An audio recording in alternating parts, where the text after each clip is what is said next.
Welcome to the VBAC Link podcast.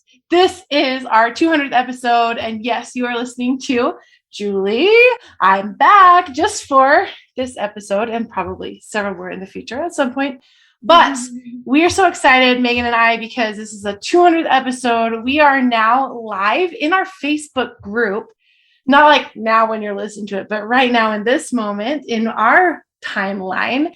And it took us way too long to get in here live, but we are doing a live Facebook Live podcast episode. We've never done that before, and we probably will never do it again, right? Because this was kind of traumatic. Yeah, this is a little rough, but it's okay. Now that we know, we're good. We're good.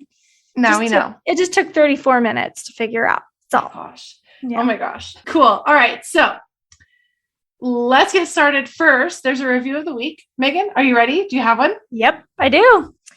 And this is from BL Pinto, and it's from Apple Podcasts, and it says, wonderful resources for all, in all caps, moms, not just VBACs. It says, I didn't have a C-section for my first birth, but I had a traumatic experience with a forceps delivery and an induction that was not at all what I was looking for.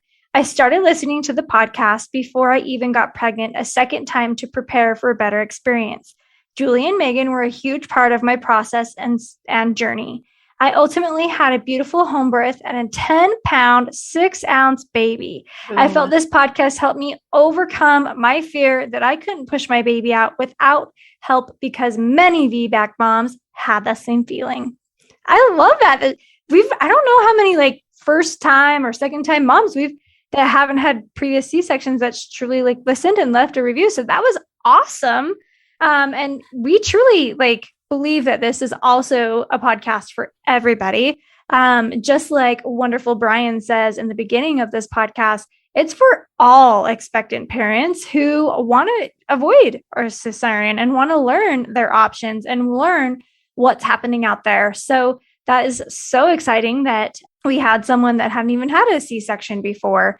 If you have someone expecting or having had fear, or maybe the first time had some doubts and problems and traumatic experiences in their birth, definitely share the podcast. These stories are amazing for all to listen to. I would 100% agree with her. So thank you, BL Pinto. I love that. Do you remember oh my gosh, years ago when we first started and we were trying to figure out how we could make something maybe separate, maybe not separate, but for first-time parents.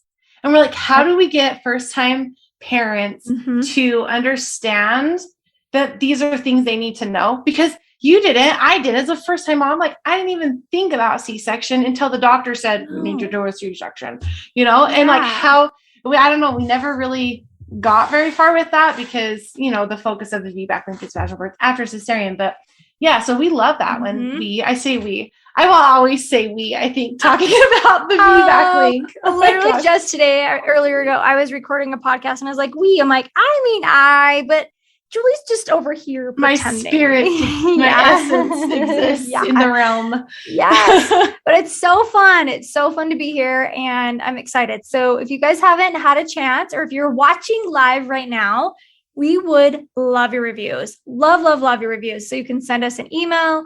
You can write in this podcast. You can write right here your review, and I will copy it over and put it in the reviews. And we're excited to dive in today on episode 200. You are tuned in to the VBAC Link podcast with Julie Francom and Meagan Heaton, VBAC moms, doulas, and educators here to help you get inspired for birth after having a C-section. Together, they have created a robust VBAC preparation course along with this uplifting podcast for women who are preparing for their VBAC. Although these episodes are VBAC specific, they encourage all expectant moms to listen and educate themselves on how to avoid a cesarean from the get-go. The purpose of this podcast is to educate and inform. It is not meant to replace advice from any other qualified medical professional. Here are your hosts, Julie and Meagan. Yeah. All right. All 8 people who are watching. I guess one of those is me and maybe you. So 6. There's 6 people. Drop your questions. Nothing's off limits. We're going to talk about everything you want to know, everything you want to hear. We're going to get down and dirty with VBAC, with anything, life, kids. If you want to know what Meagan's kid's doing right now in the background, we will talk about it. You let us know. Yeah. And we'll do that. drop your questions. I'm posting here, knowing that letting people know we actually are live now. Oh heavens. Yes. It's so funny. I keep looking on the wrong forum. Okay. Who do we have in here? Who do we have? Catherine, Jen, AJ. Thank you so much for being here. Let us know your questions. I want to maybe start off just on VBAC options. Like we had someone write in yesterday maybe and was like, I didn't know VBAC was an option, didn't even know what it was. So that's wonderful that they're starting to find that out, that VBAC is an option. But let's talk about like how we can have a conversation about VBAC being an option with a provider. That's just random, I know.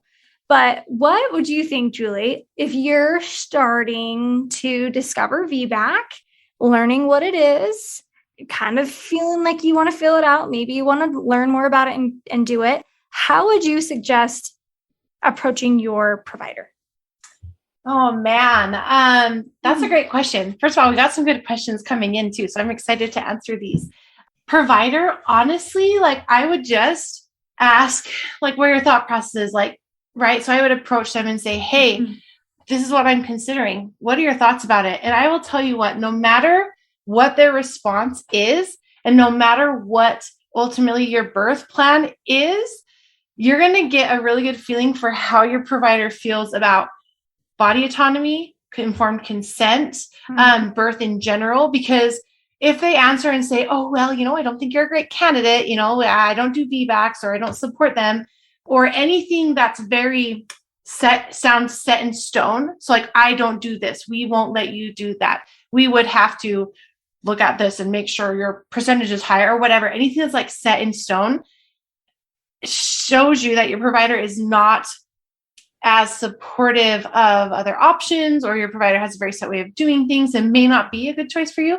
But if they answer and say, yeah, like we can consider VBAC as an option. Let's talk about some things or what your goals are. I do VBACs a lot. I love VBACs, or anything like that, that gives a more open and I guess more fluid is the right way, maybe answer, is going to let you know that your provider is going to not only be good with whatever outcomes that you choose, but is also very open to having the parent or the mother be part of the birth process and be involved in the decisions regarding their care. And that's really what you want to have on your side, no matter what type of birth you're having or where you're giving birth. You want a provider like that that's going to be open to your input, be a little flexible, a lot flexible based on, what your needs are and the type of birth you want, and that's able to accommodate that. Yeah. And just that it's willing to have that conversation. And because a lot of providers don't honestly come out and say, hey, do you want to have a TOLAC, which is a trial of labor after cesarean? And so that may be something that you have to take charge into and say, hey, I'm learning about this. What are your thoughts?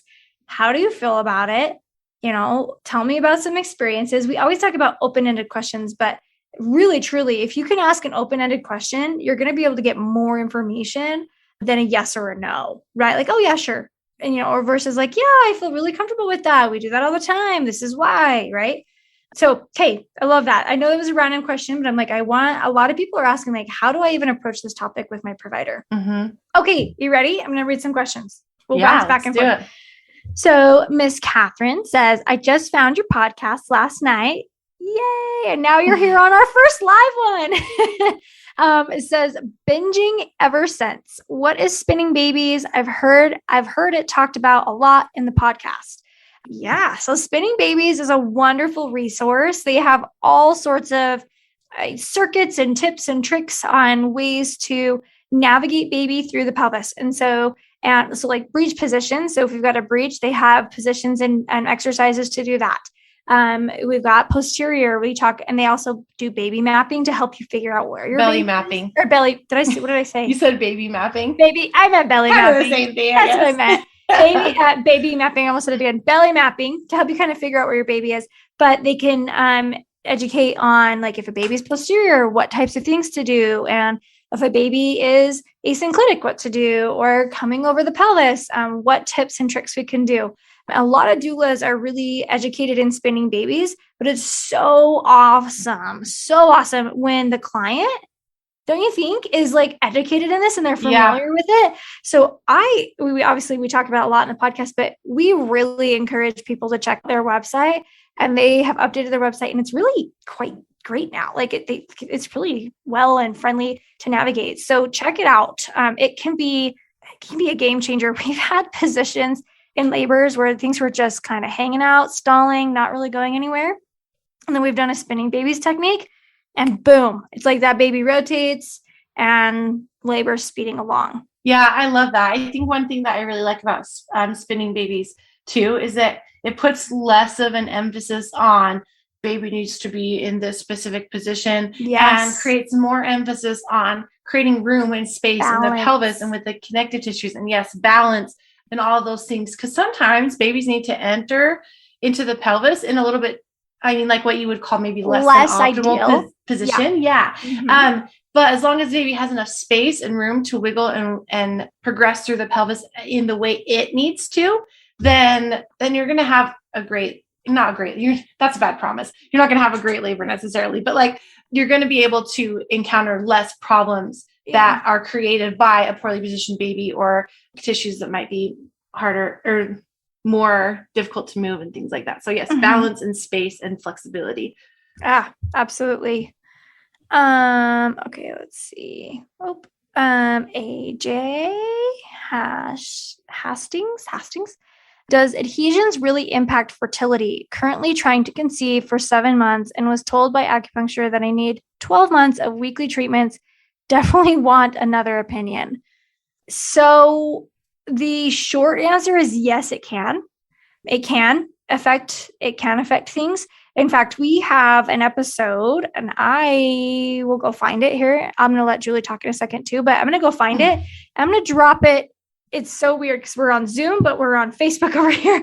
I'm going to drop it in the Facebook group right here because it definitely impacted her. It impacted her. And adhesions, depending on how dense and how thick and everything, like it can impact fertility. 12 months treatment?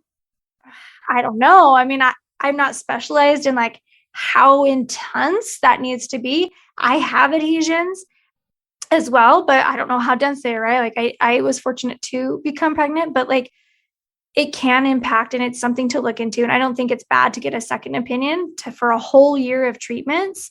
But I also just wonder if scar massage, starting with scar massage by yourself or going to a pelvic floor specialist and starting there might be beneficial. Julie, what would you think? Yeah, I mean, right along with what you said, it can. That's the thing is like, it doesn't always, but it might. Adhesions, especially ones that are more dense or thicker, can tug and pull things in the wrong way, can make it harder for eggs to implant, can cause a whole slew of problems just for your overall health. And depending on like in relation to the different organs that they might be adhered to, I mean, all sorts of things, but it doesn't always, right? So one thing that I would ask my provider that's recommending that is, like, what other options are available? What other things might be impacting my fertility? Have you seen like any other type of providers? Have you seen an OBGYN or maybe a fertility specialist in that regard, or getting a second opinion from them? So I think she said, trying to see if I was told by acupuncture. Yeah. So I would maybe consult a different type of provider, but trying to conceive for 12 or 7 months is kind of a long time, but also it could take up to a year without there being any problems at all for just any random average person to get pregnant too. So that was just what was going through my mind. Is that the only thing that you're treating and addressing, or is that part of like an overall care plan? Have you seen anybody else, that type of thing? Yeah. And like she was saying, like maybe a different provider, maybe a pelvic floor specialist to like even just dig into what those adhesions look like, or a care provider. But yeah, it can. I'm going to go find, I was just scrolling, but I'm going to go find, do you remember, Julie, her name? You're asking me if I remember anybody's name. I'm the name people. I'm the name person. I keep thinking it starts with a J. I'm going to find it though, and I'm going to drop it in for you, AJ. Okay, I just had a VBAC a few months ago, and I think, and I'm so thankful for both of you. Thank you, Allison. That is so sweet. So sweet. Congratulations. Okay, Jen, I'm 39 weeks. My sciatica only allows me to walk about 20 minutes without cramping. I see a chiropractor twice a week, but other than that, what can I do to help keep my baby in a good position and get labor going?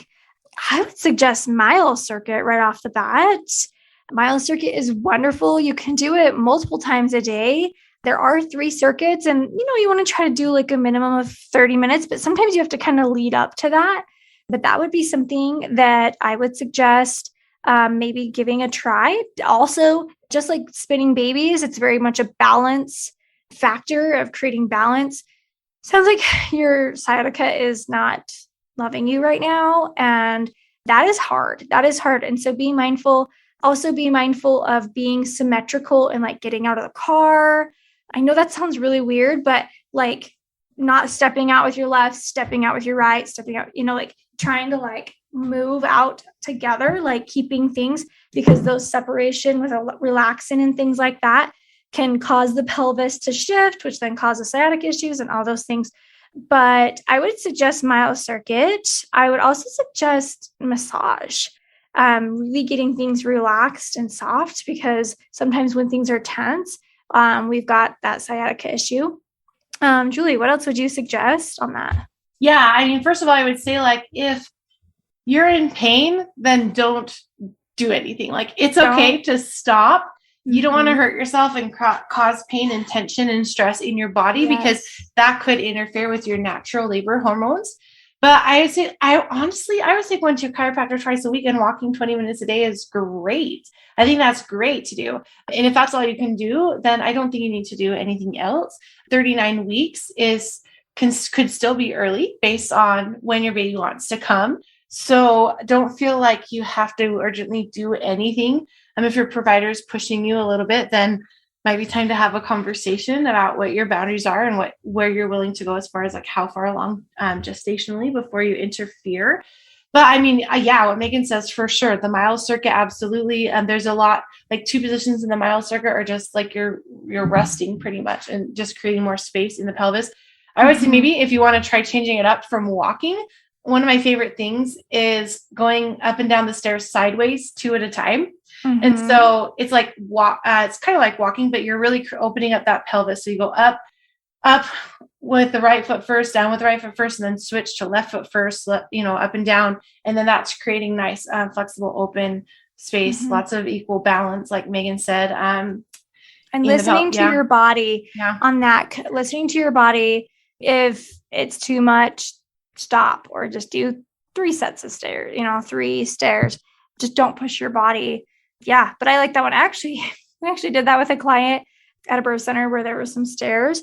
We did that to get labor going, and it totally helped. It was amazing. Yeah, I love that. That's my favorite. Or curve walking, you just walk right foot up on the curve and left foot like off the curve, and then switch and with the other foot to keep that balance and stretch in both sides of the pelvis. But yeah, I mean, change it up a little bit instead of what I think you're doing great personally. Yeah, I mean, going to the chiropractor that often, that's amazing. It's, realigning. But yeah, 20 minutes, I mean, maybe cut it down to 15 minutes, just a little less before you're in too much agony. And yeah. It's okay to take a rest. It's okay to not do it one day too. Like it's okay, or a few days, or every other day, or twice a week. Like, I would also say shaking the apples, which is a spinning baby thing, but that actually really relaxes and softens down there and can help with sciatica pain. And so that's just where you put the rebozo around your bottom and have someone sift. And so you're kind of like doing this. This is so fun to actually be live and be like, because I talk a lot with my hands. So if you can see this in this video, Julie's very like here, and I'm like dancing. But I had to brush my hair today. You kind of get sifted, and it really is nice for that sciatica. Okay. Oh, let's see. Just listen to all. Oh my gosh, in all 198 episodes. Love you guys. I still. Oh yes. I just can't believe that we're at 200. Episodes. And I was telling my husband today, and he's like, "Whoa, like that's a lot." I'm like, yeah, it's awesome. So awesome. Okay, do you guys have any other questions coming in on here? What else would you like to talk about, Julie, while we're waiting for any questions? Oh man. It's been a minute. It's been a minute since you've been on here. I know. I was like, it was 15 minutes before you're about to start, and I just been editing photos and stuff all day, and so I just like, oh shoot, I better go like brush my hair and change my shirt because I had this like frumpy little shirt on. I'm like, we're gonna be on video today. We never usually do that, so yeah, it's just interesting. Let me think. So one of the things that I want, I'm just trying to think like what's been bugging me from the VBAC Link community lately. Not like bugging me, but when people just want to like grab a hold of people's shoulders sometimes and say like, this doesn't have to be this way. Like you don't have to do this, or just like, it's okay to stand up for yourself. Like, I think that a lot of the things I kind of been seeing lately a little bit is when people talk about induction or their doctor not letting them go past a certain amount of weeks. And that's really, it's kind of heartbreaking because, in America, we have a really kind of frustrating maternal health care system. And it's really easy to get trapped in that if you're not comfortable standing up for yourself, if you don't know that it's okay to question your provider, if you don't like have an opinion about like every possible thing you can about birth.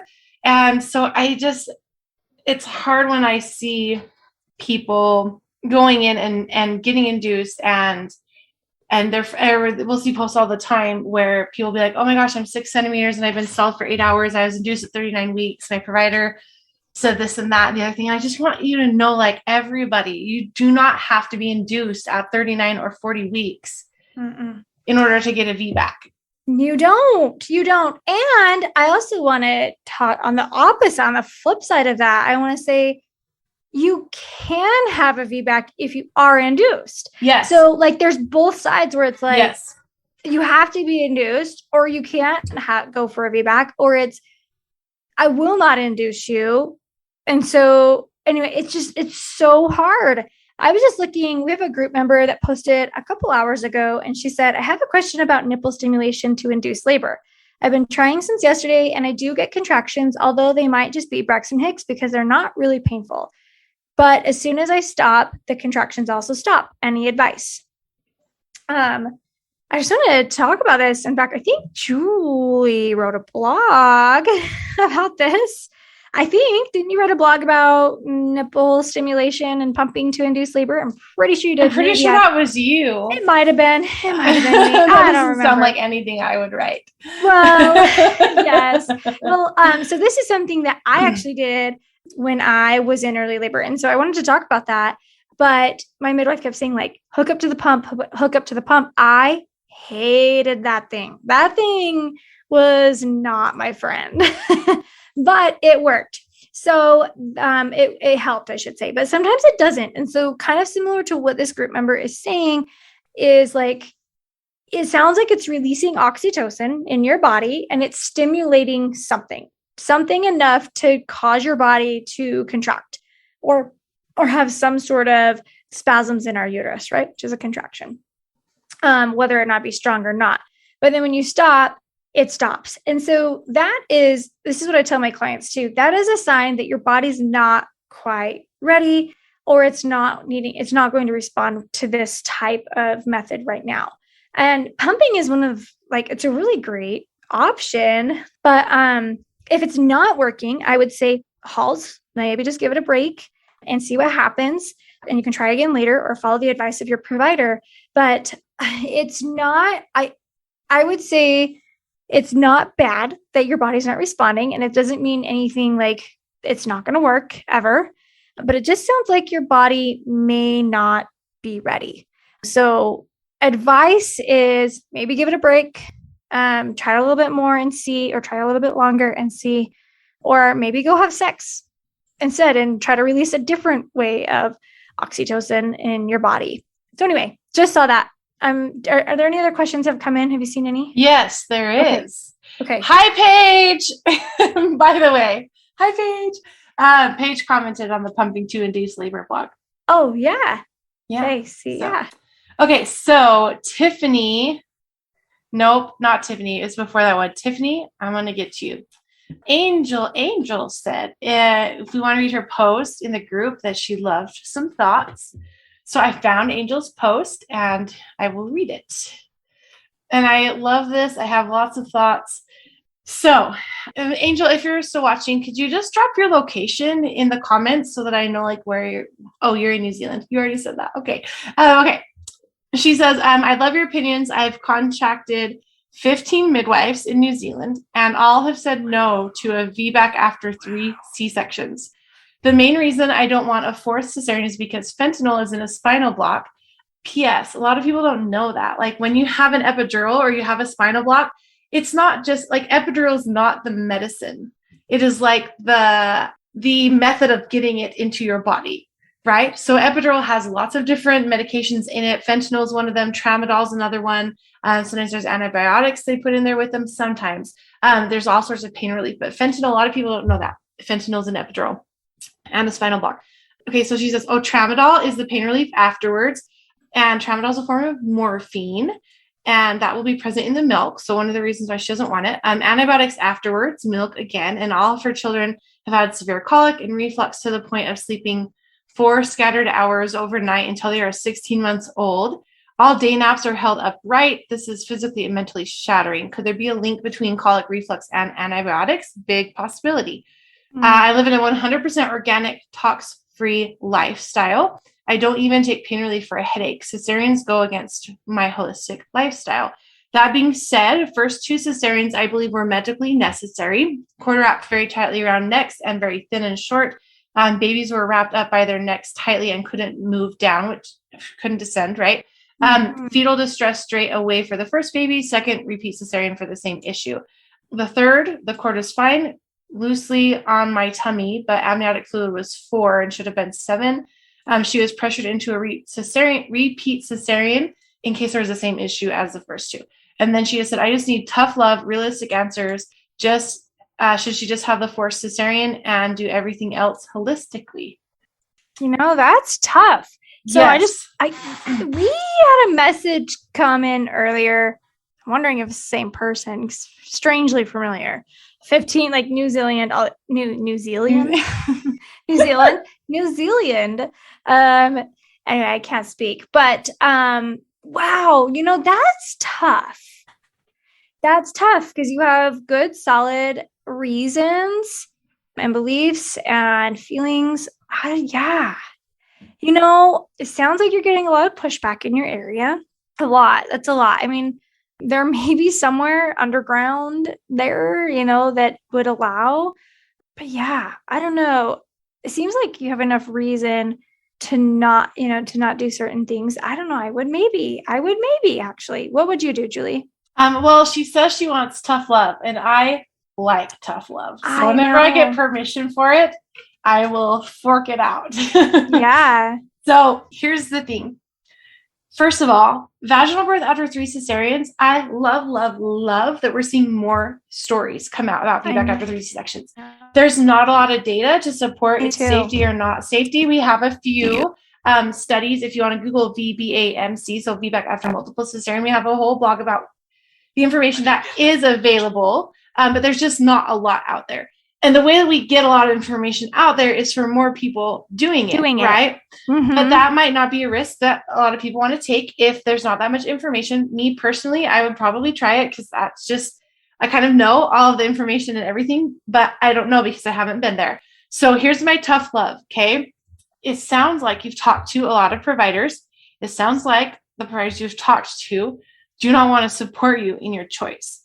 And so when that happens, and this is for anybody who can't find a supportive provider, not necessarily just directed at you, Angel, you have a few options. First is to go into labor and wait as long as you can and go to the hospital and fight, or the hospital, or sign a consent. Out of hospital probably wouldn't take you on as a patient or whatever, but depending on, I don't know how the healthcare system is set up exactly over there, but so go to the hospital, show up pushing, which I would never recommend that ideally if you could, but that's an option for you. Okay.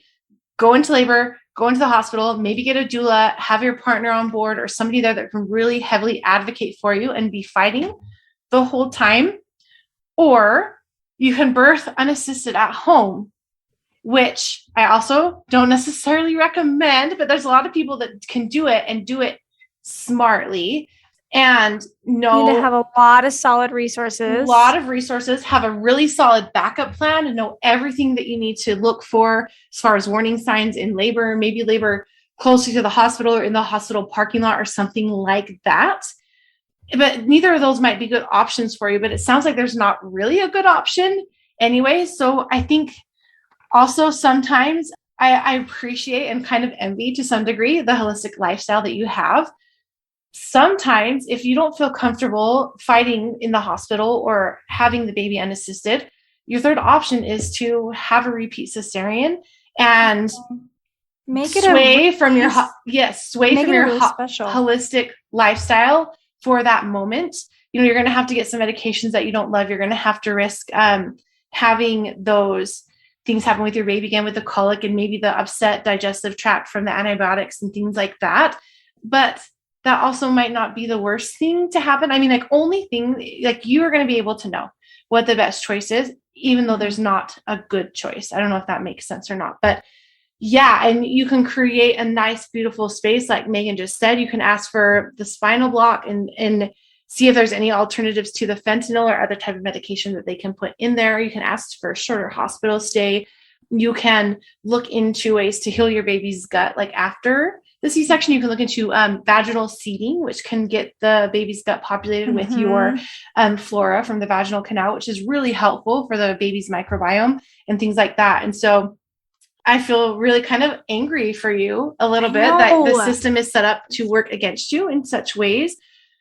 But I feel like this is something that you're going to have to really sit with and tune into your intuition hardcore and figure out what risks you want to accept, right? Because it sounds like you're going to have to accept some, whether it's birthing with a C-section and not the birth you want, and introducing those different situations to your baby, birthing unassisted without a provider present, or fighting as hard as you can in the hospital for your VBAC.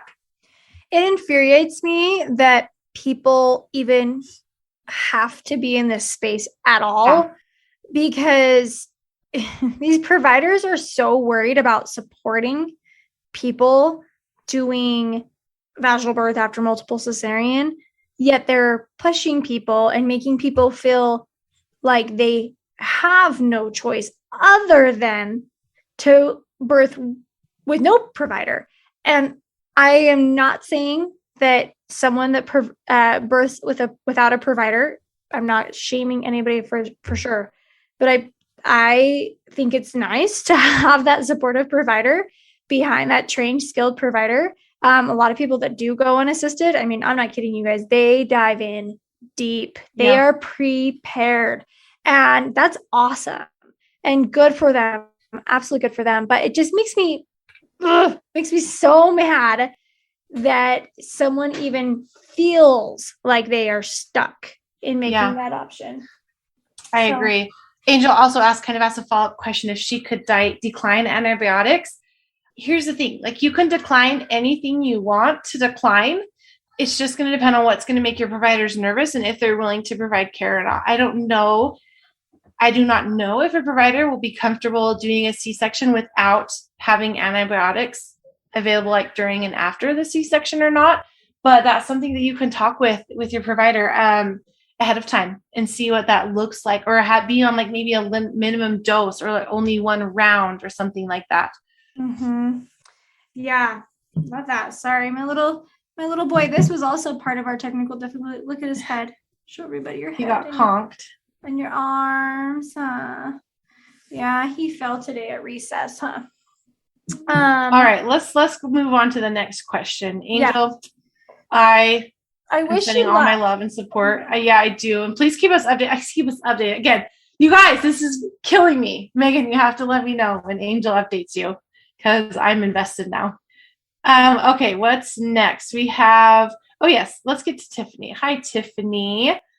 Tiffany M. Okay, so she said her doctors have told her that they will not allow her to go past 39 to 40 weeks. She was able to control her blood pressure this far, and she had hypertension in her last 2 pregnancies, and her doctor doesn't want to induce as it allegedly increases the risk of rupture. They've been insanely supportive. Sorry. They've been insanely supportive of VBAC, but this contradicts what I've been seeing. Yes, I think that this is what we were talking about before, right? Like induction, you can have a VBAC after being induced, but also you don't have to be induced at some arbitrary deadline in order to have a VBAC. Induction does increase the risk of rupture slightly, but when it's managed appropriately, the risk is very minimal. And so definitely look into that. Poke your provider. I say poke your provider, like don't poke the bear, right? Don't poke the bear. Ask your provider, talk with them and see, because that might not be a provider that's as supportive. It's sad, like when you have a provider that you absolutely love and there's like this one thing, right? There's this one thing. No, and it but sounds that's like a big that's deal. the one thing. It is a big deal. Yeah. It's a big deal. Yeah. And he won't allow you to go past 39 to 40 weeks. Yeah. I would bust out the ACOG bulletins on VBAC and the late-term management of pregnancy or something like that. Yes. I was just going to say, like, bring them, like, even if it sounds over the top, because I'm going to tell you, print it all off and take it to them and say, but do it. Say this, but this is what this says. This is who you are under, and this is what they're saying. So why can't we discuss a gentle induction plan? Or let's observe and do more monitoring with blood, like all these things, and take it day by day. Take it every other day. I'll do a non-stress test. Like let's break it down so you're comfortable, I'm comfortable. We're all doing what's safe for me and baby, of course. But like, it might, like, sometimes it sounds extreme, but it might take bringing it in and saying, hey, this is what I have found. Let's talk about it. Let's break it down. Are you going and getting that for her? Is that what you're doing? I'm responding to one of her comments. Oh, okay. I'll just do it now. I'll just do it verbally now. So she said, manage how? Through slow administration of induction medicine? Yes, absolutely. Yes. So this is the thing. Like sometimes you'll hear the phrase like pit to distress, where nurses will this is a real thing. It's sad, but it is. Where nurses will up the Pitocin so aggressively that it literally kind of forces the baby to go into distress. So they just do a C-section. It's a very aggressive way to administer Pitocin. You don't want that. You want to do a nice slow dose, increase it by 1 or 2 every 45 minutes to an hour, kind of give your body a chance to respond before upping it even more. Because like I've seen VBAC inductions where they conk out the Pitocin by 4 every 30 minutes. And before 2 hours happens, you're up at the max dose of Pitocin, and then the baby gets so stressed out, and the body's not responding fast and the body's enough. not responding at all because it doesn't know what the crap is going on. It's being slammed with this flood of Pitocin, this artificial hormone, and that is not an induction that is managed well. Managed well induction is nice and slow. Start with a Foley bulb. Start with a nice slow dose of Pitocin. Rest during the beginning of it. Give your body time to catch up, and while being monitored, that's a nice compromise, and making sure that everything's tolerated well. And if your body starts responding, stop turning the Pitocin up at all, or even turn it off after your body kicks into labor. Yes. And I was just going to say, there's also something called a pit holiday, where sometimes our uterine receptors get too full and overstimulated with Pitocin, and it's okay to do a pit holiday and cut it in half. And say, okay, so say you're at, 20, let's cut it down to 10 and see how our body responds. Because sometimes we can be overstimulated and our body's like, this is too much fast. I don't know what's happening. And it's not responding. And then we cut it in half. Our uterine receptors empty and our body kicks into that natural labor. And then boom, we're in labor. We don't even need 20 milliliters of Pitocin, right? Or like Julie said, we get into this active phase and it's like they feel like we have to keep upping the Pitocin. But if we're getting into active phase and we're making progress, we don't need to keep pushing Pitocin. So, and yeah, slow dose. And sometimes some people, and we just recorded a story just now and talked about this. I mean, it's coming out in October, so let's talk about it right now. But sometimes we get in a space where induction is what's needed in this time, but we're not cervically progressed enough to just put in a Foley or a Cook, right? And so sometimes we have to start a low dose pit, maybe 2, 4, 6 milliliters max, and just let it be for hours. I mean, it could take hours, you guys. I'm not kidding. Like not 3 hours, not 4 hours, like 10 plus hours it can take sitting at that slow, low dose to get the uterus stimulated enough to open just enough to get a Foley or a Cook catheter in comfortably.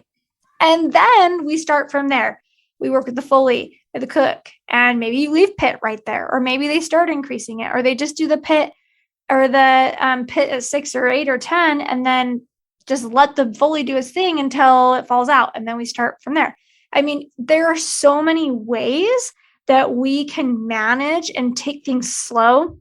And walking in, breaking someone's bag of waters is not necessarily slow and managed and controlled, but that's what a lot of providers will do also. They'll just say, oh, just bring you in, break your water. Well, sometimes the body doesn't respond to that.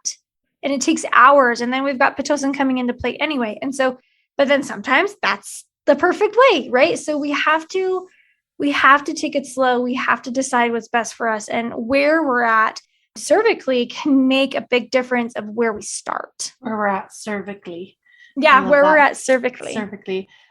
Cool. All right. Thank you. Thank you, everybody. All right, let's move on. Christina. She says, I think it's maybe more of a review. Thank you. Okay, so she says, listening in from South Africa. We have lots of people from South Africa lately, by the way. I say we, like anyways. Been listening to the podcast, binge listening all the time, and so amazed how much I'm learning in each story and from you both. I also love how listening to everyone's stories, especially the C-section stories, have helped me process mine and feel much more at peace with it going into my VBAC the end of this year. Thank you so much for the podcast and everything you guys are doing. I keep sharing relevant episodes with friends that are currently pregnant with their first, things I wish I had known despite having done a lot to prepare for my first birth. Oh, I love that. Thank you.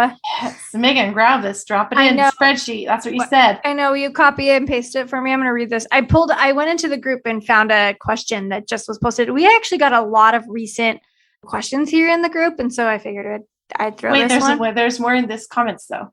Oh, keep going. Do you want to do the comment ones first? Yes. Sorry, I didn't see it. No, you're totally fine. AJ, there's one from AJ and Julia and maybe more. Okay. So AJ said, hypothetically, what happens if you don't sign a C-section consent form? I know they can't just take you back, but how would you handle this if they were being forceful? No, that one's super hard because you have to be strong. You have to be really strong. But how I would handle it, I would break it down. I'd ask them to break it down and talk about why. Why are you asking me to sign this form? Am I in danger? Is my baby in danger? Are we facing death? Like, I know that's facing it. Am I dying? Like, yeah, Sorry, like complications, like by dying. Like, are you telling me that me or my baby are going to die right now? Because if we're having that conversation, that probably means that that's not the case. But yeah, like break it down and say, no, I don't consent to this. I don't feel comfortable with this. If this is not life-threatening right now, and this isn't an emergent, I want to continue on the path that I'm going.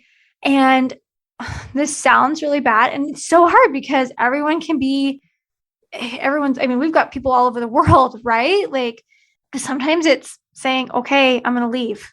I'm going to go somewhere else. And we've had that. Julie and I personally have had clients say, okay, I'm leaving then. Like, if we're not going to do this, if this is not what's going to happen, I'm going somewhere else. And sometimes they change their tune right there because they don't want you to leave, right? They usually don't want you to leave. So they'll change their tune and say, okay, hold on. But sometimes it takes leaving and going to somewhere else that's supportive, but that's not what you really want to do in labor. Yeah, right? This is why you want to figure that out before labor starts. Yeah, this is not the space that you deserve to be in this labor journey. But sometimes it's fighting, and it's hard. And it goes back to what we were talking about with Angel. It makes me so mad that there's not this support that everyone really deserves. We deserve this support, guys. We're just going in to have babies. That's all. We're just going in to have a baby, just like everybody else. But sometimes we're not viewed as that. So yeah, any other tips, Julie? I mean, yeah, like I would say breaking it down and having that conversation. But what would you say? I mean, I would kind of say the same thing. Like a lot of times, I feel like they just have you sign all the forms that you might possibly ever need while you're in labor, at the beginning of labor, because it saves on admin time and it saves on things you have to do like later on and things like that. But what I would ask about the C-section form when they're going through that whole process is, do you make first-time moms sign this form?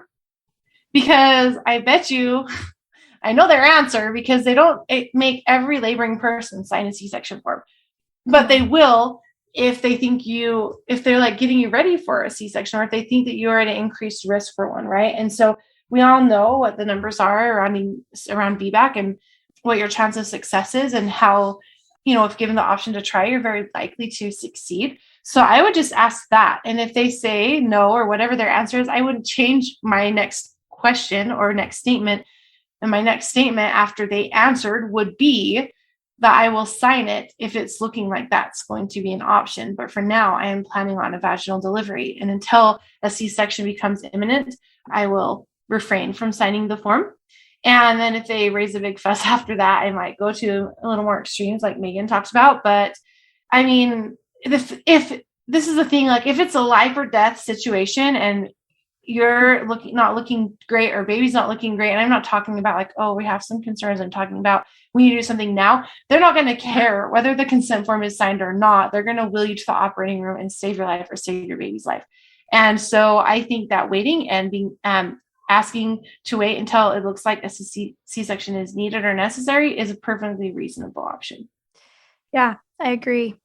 Okay, so I realized I didn't see, because I just saw one last. Tiffany's like saying that she's anti-Pitocin over there. Yeah. Julia has one. And this is a great one for you, Meagan, too. Is how do you release fear around childbirth? I'm 40 weeks, 2 days, and becoming anxious for labor. My first arrived via C-section at 37 weeks due to high blood pressure and being breech. I've never experienced any part of labor, and I'm just fearing the unknown. Fear of uterine rupture, not progressing, tearing, all of it. Yeah. Fear release is so important. So important. And I mean, I think I've talked about this maybe on my story or maybe in other things, talking about how like I thought I released everything, and then I was in labor and there was still stuff that I was processing and working through and having to go through. But a few tips that I would have is actually Julie's fear release. She did a long time ago on our YouTube video, and it's a smokeless, if I remember, or flameless. Smokeless fear release, except that is used very loosely because we did create smoke at the fear release. Yeah, that's true. We did. When there was a lot of people releasing their fears, but yes. Yes, actually remember that was really crazy. We did that in a VBAC class, actually. Yeah, at my house. Yeah. So awesome. I actually really, really, really love that activity and suggest it all the time. And actually I've done it with my own clients in labor. We've done it in living rooms on the floor. Obviously it's hard to do if you're in a hospital at this place, because you can't just break that out. Fire, yeah. But doing it, and even if it's every night, because for me, when I was preparing, I had different thoughts, and being on social media didn't help me, quite honestly, in that very end. And so some of the tips would be fear release activity, going through, writing them down, burning them, and truly burning them, burning your fears, letting them go and accepting whatever is coming your way. And know that you have done all that you can to prepare for whatever does come your way. So that, I also suggest doing that with partners, because sometimes partners' fears will trickle in and create fear, not like they are meaning to do it, but they have fears and then they say things and then our minds are like, oh, I didn't think about that, right? And we have to process that. Another thing would actually be social media break. Sometimes social media in the end is wonderful and motivating and positive and keeps us in a great place. And sometimes it just starts creating more fear. And so sometimes I think taking a total social media break is really healthy and helps process because you can just be with your own thoughts and not with all the other hundreds and thousands of people on social media's thoughts, because everyone's going to have an opinion. Everyone's going to have an experience, and you love hearing those, just like we love hearing this podcast and these stories, right? But sometimes those feelings and those experiences, they can rub off on us, sometimes in a negative way. So if you're noticing that some of your fears coming from things that you've seen and heard on Facebook or social media, any social media platform, maybe take a break from that. But I would say journaling is one of the best things I did for myself in processing fear. I was told by my OB that I was for sure going to rupture. He told me that as I was on the table. He was so glad I didn't VBAC because I for sure would have ruptured. For sure. When I hear the word for sure, that was very dominant in my mind, and it hung with me. And so when I'm laboring with my third, I was feeling that in my head. What if I rupture? What am I doing? Am I doing the right thing? But like I knew in my heart that I was doing the right thing, but I had self-doubt. And so if that starts creeping in, voice it. I would say my suggestion would be get it out. Get it out. I don't know if I'm sure Julie has seen it, but as a doula, sometimes we can see our clients are thinking really hard in here, and they're maybe having self-doubt and things like that. And it's just so good to get it out, processing, getting out, talking, saying it out loud, hearing yourself say it is the first step to processing it as well. So if you're doing a fear release, don't just write it down, say it out loud, and then burn it.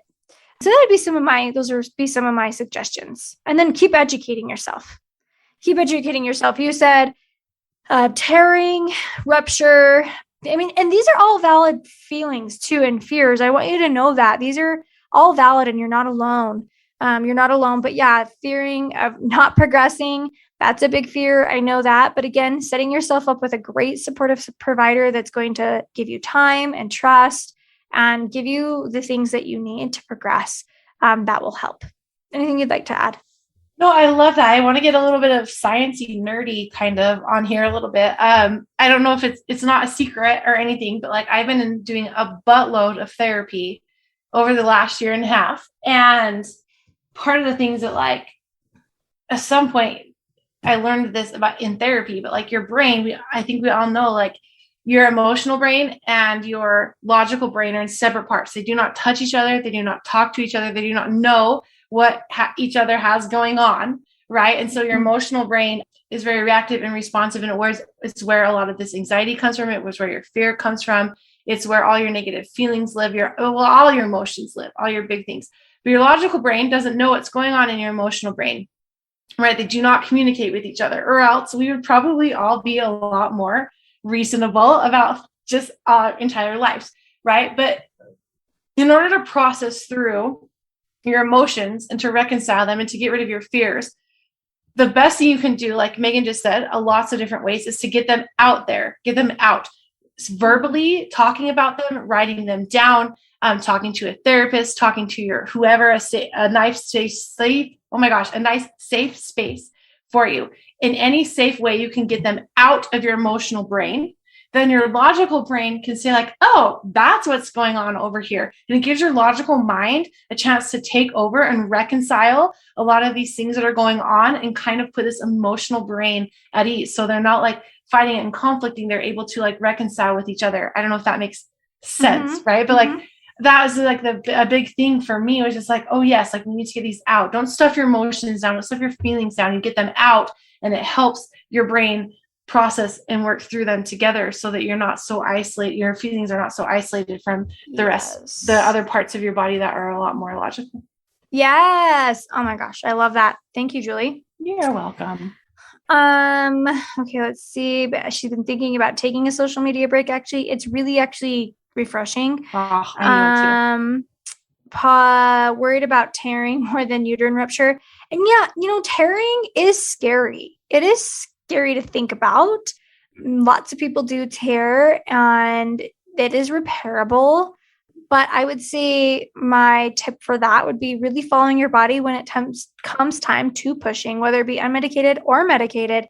Really listen to your body And when that baby's crowning, just little nudges, assuming all is going well, and that will help. And then really baby position, right? We want to work on baby's position because the more the baby, is in an ideal position, the better it is the baby's coming out. But sometimes we have these little things where we have babies doing this, and sometimes we have babies doing this, or what, it's just doing this. We're doing this, or they come out and they're like this, and they do funny things, and tears happen. But try your hardest, and like gravity, like squatting on your side, like positions that may reduce tearing and may focus centered gravity versus like a perfect spot. I don't know the word I'm looking for, like a specific spot of gravity. Does that make sense? Like on our back, like the bottom of our perineum has more direct pressure here than when we're squatting. It's more central.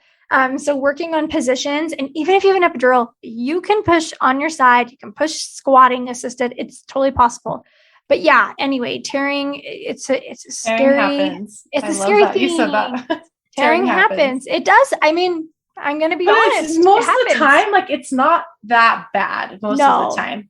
Like I had like the first degree tear with my first VBAC, and I didn't tear with my other two, but I heard somebody say once, maybe it was on social media or something recently, but like the biggest impact on whether you tear or not and how bad is your provider. Yeah.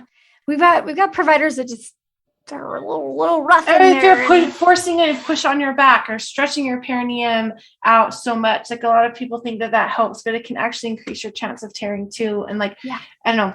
But yeah, give that a chance too, and talk to your provider seriously about not pushing on your back. Even with an epidural, you can push on your side. Yeah, so totally. Love it. Okay. Any other questions that you're seeing come in? I love that she was like, yeah, people say this, and then we just nod. They just assume they're scheduling a C-section, and then they just nod like, okay, we actually have a ton of questions coming in on social media. And so are you okay if we do a couple more, Julie? Yeah, I just have to pick up my kids in like 25 minutes. So we got some time. And then I want to wrap up and like do a little short catch up on like how I've been doing since feedback. Yeah. It'll be fun, right? Do you think? Yes. Okay. Okay. So this is from an Instagram follower, and she says, feedback after scheduled C-sections, should I expect as long as a first-time mom? Wait, can you say that again? You broke out just a little bit. Did she say what should I expect as a first-time mom? After a scheduled C-section, should I expect, like, assuming she's going to VBAC, right? Should I expect just as long of a labor as a first-time mom? So meaning she's scheduled a C-section, never went into labor, never dilated, things like that. In short, yes, possibly. Yes, possibly, right? So like my VBAC, third baby, first real labor, kind of freaking long. It was long. But then we sometimes have moms that had a breech baby and it was a scheduled C-section. They go in, right? Yes. Ooh, pick me. Podcast. I've got some stories. Don't share her story. Did she reach out to you? No, but I'm going to reach out to her. Okay, good. So anyway, but like sometimes it just goes really fast and we don't know, right? And so just like a first-time mom, not everyone goes long. Some people are precipitous. Some people go really long. That can happen too. And so, yes, maybe is my answer. Okay, let's see. Wait. Oh, you really want me to pick you? Really? I picked Julie. Pick me. Okay, so I just want to let you know that like Meagan said, you're most likely to labor for longer, identical to a first-time mom. But man, sometimes this baby's going to fly out and it's going to catch you off guard. Mm-hmm. And there I have 2 stories. I'm not going to tell them, but I have 2 stories where the labors were super short. Moms got their VBACs at home on their bathroom floors because labor just catches you off guard so much. So yes, it can happen. Plan on going to 42 weeks. Plan on a 24-hour labor because it's probably not going to be that long. But the more you can, if you expect that, then anything shorter is just going to be encouraging rather than planning on a shorter amount of time and having a longer thing be discouraging. Yeah, for sure. For sure. Okay. This next question is, does the type of suture matter much? I had a single layer, but red double was better. Oh, pick me again? Yeah.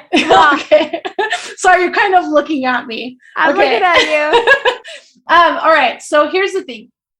There used to be a belief that a double layer suture, which is because there's several layers of the uterus, right? And the single layer versus double layer, single layer closure means they sew all the layers up with one like stitch, one suture.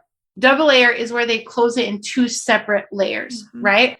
So it used to be believed that a double layer suture was safer and would decrease your risk of uterine rupture if you go for a vaginal birth, or I guess overall, because you don't have to go for vaginal birth to have a rupture. But Right.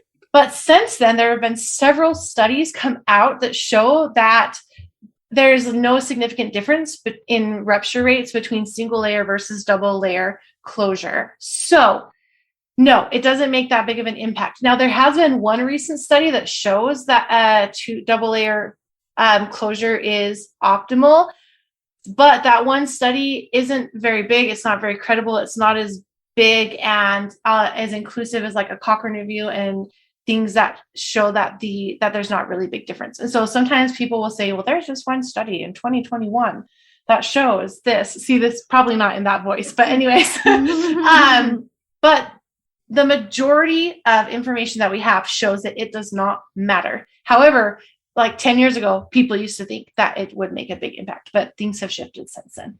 Yeah, we still have many providers that say actually determine eligibility based off of that. Mm-hmm. Like tons. We get emails all the time that's like, hey, I really want a VBAC, but I found out that I only have a single layer suture, so I can't. Is this true? So, yeah. Okay, ready for the next one? Yeah. Okay. Low transverse uterine incision that extends one side vaginally. Vaginally. Can I VBAC? Like a special vaginally? Vaginally? I wonder if she has like a J. Like she has a J. Well, that's what I'm wondering. Yeah. I've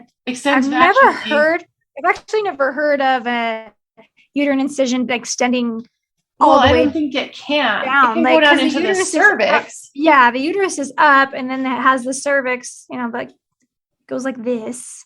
Yeah, and then that comes down into the vagina, but they're separate. I wonder if maybe there's just some word confusion there. Maybe I will ask her, but I'm wondering if this is meaning a special scar. I'm wondering if maybe there's some confusion. Yeah, on special scar. And people still VBAC with special scars. They do. We have special scars on the podcast. I've attended. Is my favorite. Her story. She goes into such detail about the data and everything about that. Yes, Leslie. Yeah, she had a home birth, right? I think this was like episode 18 or something in the teens, I think. She was earlier on. Yeah. So yes, you can. It's still possible. You still want to observe. You still want to educate yourself, right? Like, just because you can doesn't mean you are going to choose to, or you're going to want to. Or you'll find a provider that can support you. Or you're going to find a provider that's going to support you. And so we encourage everybody to do the research, look at the education. We have some blogs. We talk about special scar in our parents course. We have some episodes. And so there's information out there for you guys.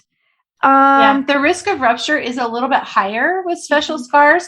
So that's something to consider too. But what's an acceptable amount of risk to you is going to be different for everybody, right? Yeah. And so I think it goes from about 0.5% to maybe 1.2% or something in that range. It's less than 2% overall. And so is a less than 2% risk of rupture acceptable for you? Like, you're going to be the only one to answer that. Yeah.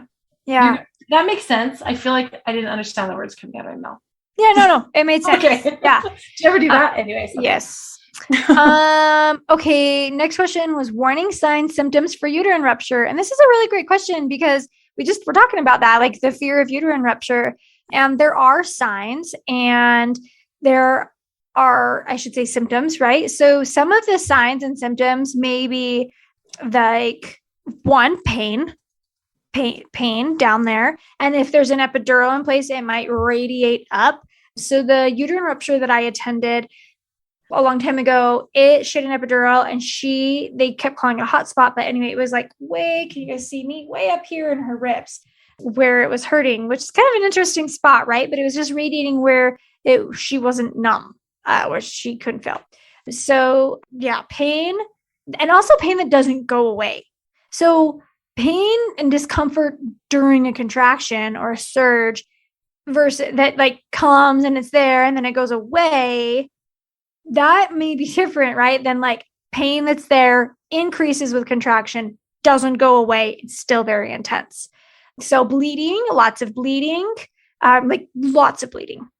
The stall of labor where your labor is just not progressing. Baby going up, so moving stations, but dramatically, like your baby was +2 and now your baby is like -2, right? It's not usually, it's because stations can be subjective from like, they say their baby's a 0, but now it's like a -1, but then they're like, maybe it's a minus or a 1 or a 0 to +1. Like, it's kind of subjective. But yeah, and they're just centimeters we're talking about, baby stations. So it can even vary from provider to provider. Yeah, as I say, think about my hand and Julie's hand, right? Like our hands are very different. They look different. I have like long, skinny, bony, dumb fingers that I can't stand. Like really wide palms, right? Like, so like my long, skinny fingers versus someone's maybe shorter fingers might be different. One of the number one things that providers look for, although I will say this isn't always the number one first symptom, is fetal heart tones. So fetal heart tones that are just tanking and not recovering, that is a concern, right? That is a concern. And that is a sign. Let's see, what else am I missing? I'm trying to think. I think that might be all of them. Yeah. And that's the biggest reason why they're like really particular about continuous fetal monitoring. For VBACs. But yes, bulging. So like if baby's head, like if you can feel the head sitting like on top of your pubic bone, it's kind of weird to really describe that, but like I'm not going to show you because you could usually see it. Yeah. There's like a bulge, like baby's not in the right spot, right? Yeah. And we also have a blog on that. So, okay. Are there any other questions in the Facebook group that I'm missing, Julie? Because I'm on Instagram right now.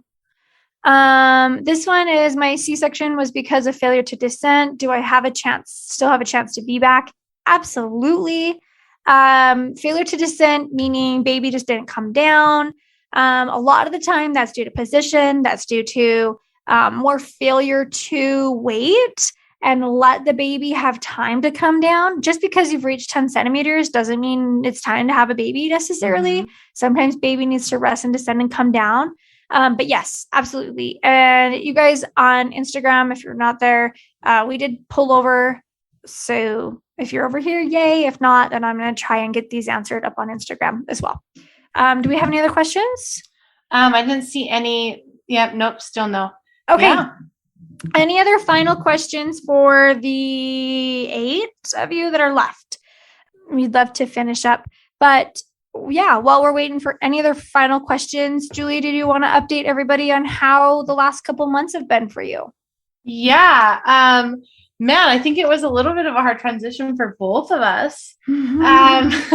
Meagan is doing amazing, trekking along, keeping everything going. And I'm super excited to see all the changes and stuff that are going on over on social media and the website and everything like that. So I'm really proud of you. You've been doing amazing. Thank you. And welcome the new admin, Katie, helping. She's doing an amazing job too, it seems like. And so awesome. That's really great. Yeah. I mean, I have been trucking along with the birth photography thing. I think we talked about that on the podcast episode where we made the announcement that I was leaving, but it's been going really good. I've been to several. I've been to, many births since then. Yeah. The last 2 weeks I did 5, and it was actually like 10 days. There was like 5 and 10 days, but 2 of them I was a backup for somebody. So, I mean, it kind of doesn't really count, but it kind of does. But several of them have been VBACs, which have been amazing because I love still being able to be in that space and supporting people, and things are going well. And I'm really excited. I do have it's a hard, it's separate feeling. Like, I don't know how to describe it because I know it's the right choice for me. Right. But it's also kind of sad at the same time. And so, yeah, I'm excited. I'm glad that to still be kind of part of the community and being here in and out with Meagan every once in a while. I'll pop back in to give an update and talk more. And yeah, I would love it if anybody wants to keep in touch. You can find me on Instagram. I'm just Julie Frankum Birth, all one word. You can just give me a follow or ask me questions or talk. I'd be happy to talk and answer questions about anything, but I'm just so excited to see the VBAC link just thriving as it is. And it makes me happy. And I still talk about it. I still say we whenever I talk about the VBAC link. I think that's going to be a long time before it goes away, but yeah, just proud of you for doing a great job and kind of excited. And life is just as busy, I think just with other things. Just other things. Yeah. Yeah. And I'm able to manage all my priorities right now instead of having everything halfway. Yes. Which is important. Yeah, it is important. What other questions do we have? Let's see. I had 2nd degree tears with my VBAC, unmedicated, no coach pushing. It is still, this is probably to comfort. It was still worlds better than my C-section recovery wise. So yeah, like we were saying, tears happen. But it is a lot less invasive. Usually those tears aren't full tears, cutting through all the layers and things for a C-section. But yeah, I would agree. I didn't end up tearing necessarily, but it was really tender down there, right? It just pushed the baby out of my vagina. Well, the vaginal tear heals way faster. Easier and faster. Yeah. Just certain parts of your body are just more inclined to heal faster. And so, yeah. But then Tiffany asked, what's the podcast name and your Instagram? So obviously people that are listening, and I saw you replied there, but I wanted to say it out loud for people. So obviously if you're listening to the podcast, you already know what the podcast name is, but it's just the VBAC Link podcast, just like our group, our Facebook group. See, there I go again with our, and then on Instagram, we're on Instagram everywhere. The VBAC Link on Instagram, Facebook, YouTube. There's a Twitter. I don't think we've tweeted in a really long time. Nope. But anywhere you want to find the VBAC Link, you can just search. We're on so many platforms. Same with all the podcast hosts on every major podcast platform, or you can listen at thevbaclink.com/podcast. Yep.